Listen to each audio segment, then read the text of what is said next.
In this video, I'm going to show you how to download Netflix on the Nintendo Switch 2. The first thing you want to do is you want to go to the bottom menu and then go ahead and scroll until you see system settings. Now from here, we need to go ahead and make some adjustments to our internet settings. So in the left menu, you want to scroll down until you see internet, then you want to go ahead and press on internet settings just like so.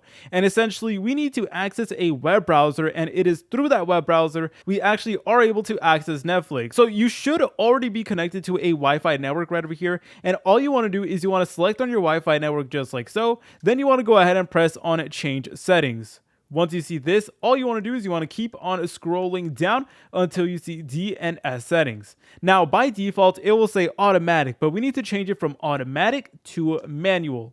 Okay, now then you want to go ahead and locate primary DNS IPv4 right over here, which should be like the first line. And then you want to go ahead and press on it just like so, and you will notice that we will have a bunch of zeros right over here. So what you want to do is you want to go ahead and just delete all of these zeros right over here. And then you want to replace all these zeros with this code right over here. So 045 and then dot and then 055 and then another dot and then 142, another dot and then 1 2. So make sure that it is exactly like this, and once you make sure that you have exactly the way I have it, then you want to go ahead and press on the plus button on your controller, and then you want to go ahead and press on save. It will now say settings have been saved, so go ahead and press on OK. And now it is going to begin searching for your networks again.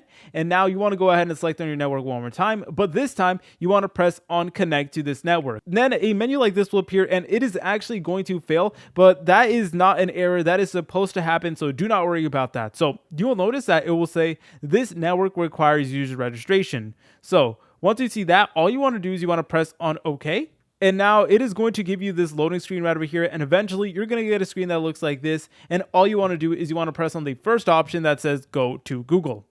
Once you're over here, you want to go to the search bar just like so, and then just type in Netflix. All right, then you just want to go ahead and search for it just like so, and you will notice that like this is a full-on web browser. You guys could like browse the web using this method, so that's honestly really cool. But you just want to go ahead and select on the official Netflix.com website just like so, and then it is going to take you to the official Netflix login page. So yeah, it does take a little bit of time getting used to like the web browser and stuff like that. For example, we have like this cursor that we need to use and stuff like that. But yeah, from here you guys are able to log into your Netflix account and begin watching Netflix. Now I'm going to be completely honest, Netflix really isn't optimized for the Nintendo Switch 2. So if you run into any issues or bugs or glitches or anything like that whenever you're trying to watch a movie or whenever you're trying to log in, just keep in mind that Netflix really isn't optimized for the Nintendo Switch 2. So if you find any errors, that is why. But if you guys found this video helpful, make sure to leave a like and subscribe. I'll see you in the next tutorial.